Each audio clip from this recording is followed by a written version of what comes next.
Elle saignait du visage, tout en tenant encore un sac d'oranges, et pourtant l'officier Delgado serrait encore plus les menottes, comme si elle venait de braquer une banque et non pas d'acheter de quoi faire à dîner. « S'il vous plaît, je fais juste mes courses !» Sa voix tremblait, mais elle restait droite, mais ça n'avait aucune importance, ni pour lui, ni pour la petite foule qui commençait à se former, et encore moins pour Karen Whitman, cette femme riche qui avait tout déclenché avec 6 mots « Elle a volé mes médicaments ». Avant d'aller plus loin, arrêtez-vous une seconde. Imaginez-vous traîner hors d'un supermarché, la joue éraflée contre le trottoir, les poignets tordus dans le dos, tout ça parce que quelqu'un pensait que vous n'aviez rien à faire dans le rayon fruits et légumes.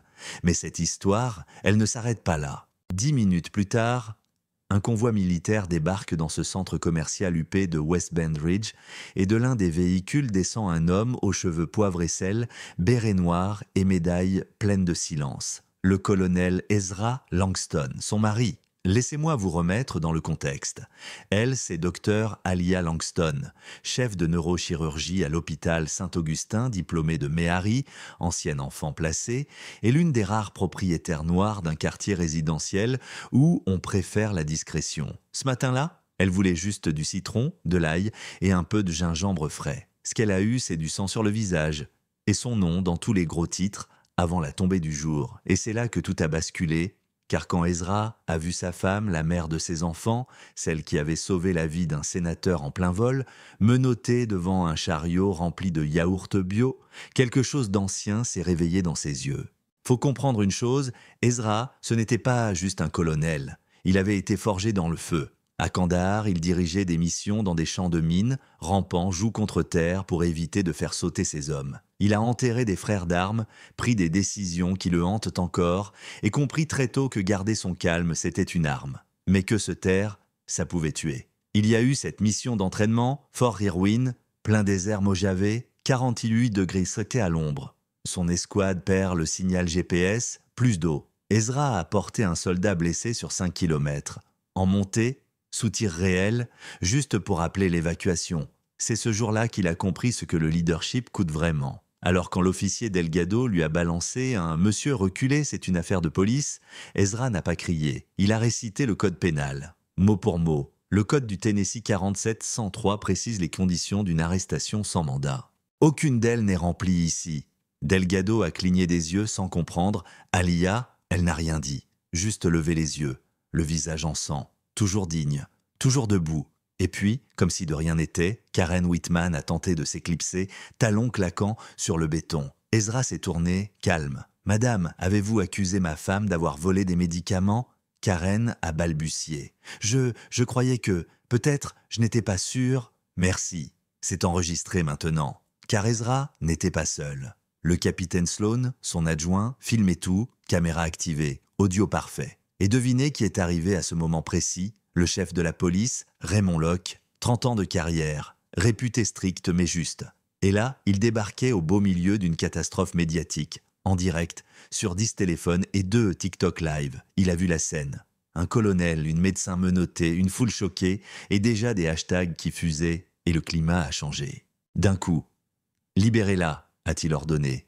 Delgado a hésité. « Je vous ai dit de la libérer. » Et voilà, les menottes ont sauté. Mais Alia ne s'est pas effondrée. Non, elle a attrapé au vol un vieil homme qui s'évanouissait, un simple passant pris dans la panique, à genoux, main sur le front, massage cardiaque. Et là, au milieu du chaos, elle a sauvé une vie, sous les yeux de tout le monde, même de ceux qui, quelques secondes plus tôt, la regardaient comme une suspecte. Et cette vidéo, 8,4 millions de vues en 12 heures. Les commentaires pleuvaient. Dr Langston, une héroïne. Virez ces policiers. L'excellence noire en plein jour. Karen frappe encore. Voilà l'Amérique, mais pas pour longtemps. Les médias ont rappliqué. CNN, MSNBC, Good Morning America. Mais tout le monde n'était pas solidaire. Certains chroniqueurs ont critiqué l'arrivée de l'armée. D'autres disaient qu'Alia était trop théâtrale malgré l'épreuve.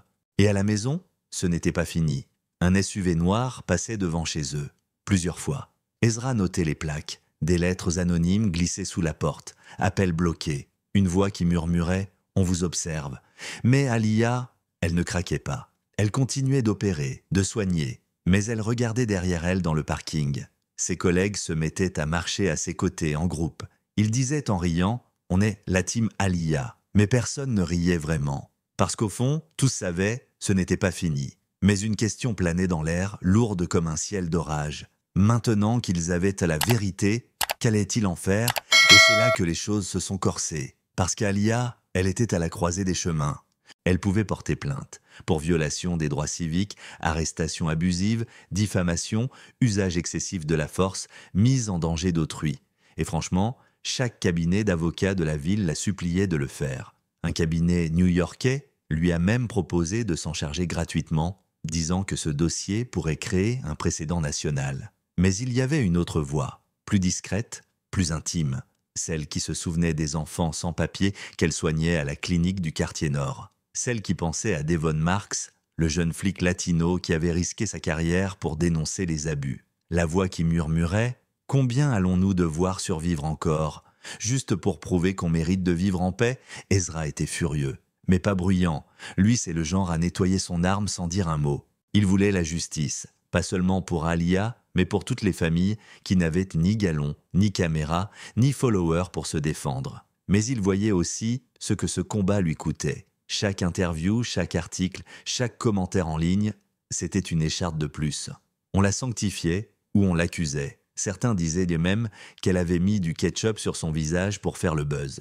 100 000 vues, sans preuve bien sûr. Alors un soir, ils se sont assis. Rien que deux. Verre de vin intact, pâte froide dans les assiettes, et ils ont eu cette conversation. Et si on laissait tomber, a soufflé Aliyah, presque inaudible. Ezra n'a pas répondu tout de suite. Il regardait par la fenêtre, encore cette voiture banalisée pour la 3e fois en 1 heure. Puis, il a dit calmement, « Et si on ne le fait pas ?» Ce silence entre eux, c'était un champ de bataille, parce que voilà la vérité. Pardonner ne veut pas dire oublier, et se battre ne veut pas dire haïr. Parfois, ça veut juste dire refuser de disparaître. Finalement, ils n'ont pas poursuivi les 2 policiers, mais ils n'ont pas tourné la page non plus. Ils ont visé plus haut. Ils ont déposé des plaintes officielles auprès du ministère de la Justice, du procureur général de l'État, de la Commission des droits civiques et même du département de la santé. Parce que, comme Aliyah l'a écrit dans sa lettre ouverte, ce n'est pas une question de punition, c'est une question de prévention. Et c'est là qu'est arrivée l'audience publique. Vous avez déjà vu une salle d'audience tellement remplie qu'on aurait dit que les murs retenaient leur souffle. Avocats en droit constitutionnel, infirmières en blouse, anciens combattants en uniforme, activistes, curieux, même Karen Whitman flanquée de son avocat, tous réunis à ce conseil municipal de banlieue devenu tribune pour l'histoire. Mais le moment qui a brisé la pièce, ce n'étaient pas les graphiques sur les arrestations abusives, ni les emails accablants du lanceur d'alerte. C'était Aliyah, debout, droite, posée. Et ce qu'elle a raconté, ce n'était même pas l'arrestation. C'était un souvenir d'enfance, 11 ans, première de la classe en sciences, seule élève noire. Et le professeur qui lui demande 3 fois « Tu es sûr d'être dans la bonne salle ?» Elle a dit « Ce jour-là, j'ai compris qu'exceller, ce n'était pas un bouclier. C'était une ruse pour survivre. » Silence absolu. Même le juge s'est essuyé l'œil. Un des policiers baissait la tête, il ne l'a plus relevé, puis Devon Marks a pris la parole, et là, plus de filtre. J'ai rejoint la police pour protéger les gens. Mais ce que j'ai trouvé, c'était un système qui ne me protégeait pas. Pas elle non plus, et sûrement pas nos voisins. Les conséquences sont tombées vite. Delgado et Brice, suspendus, puis licenciés. Le président du conseil d'administration de l'association de quartier, démissionné après les fuites de mails racistes. Karen Whitman, plaidoyer de culpabilité 300 heures de service communautaire, dans une clinique dirigée par le programme de Dr Langston. Ironie du sort. Le chef de police Locke, voyant la tempête arriver, a annoncé une refonte complète de son département. Nouvelle politique d'engagement, commission citoyenne, sanctions obligatoires, fin des petites habitudes, et Aliyah, elle est retournée au bloc opératoire, pas parce qu'elle a oublié, mais parce que c'est qui elle est. Celle qui maintient la main d'un patient quand son cœur flanche. Celle qui reste debout, même quand le monde veut la faire taire. Mais ce n'était pas fini. 3 jours après l'audience, on a gravé une croix gammée sur son casier. Ezra a installé des caméras. Des journalistes campaient devant chez eux. Mais les soutiens arrivaient aussi. Des lettres, des fleurs. Une de Chicago, une autre de Haïti, et une qui a tout changé. Une ado, 15 ans, qui écrivait « Je veux être comme vous, Dr Langston, pas juste intelligente, mais courageuse. » Et là, les blessures faisaient un peu moins mal. 3 mois plus tard, les Langston ont organisé un barbecue. Pas de caméra, pas de discours, juste des côtes grillées, du cobbler aux pêches. Et des voisins, de vrais voisins. Même Devon est venu avec sa fille. Ezra était au grill. Alia riait enfin vraiment. Puis il a vu un homme inconnu, en face, main dans les poches. Mais cette fois, Ezra n'a pas eu peur. Il a levé la main, parce que la peur n'habitait plus ici.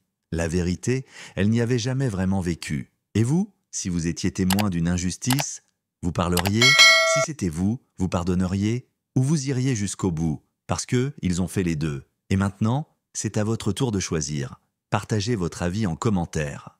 Aimez cette vidéo si vous pensez que la justice, ce n'est pas juste un mot, c'est un combat. Et abonnez-vous pour découvrir d'autres histoires vraies, celles de gens ordinaires qui changent les règles du jeu.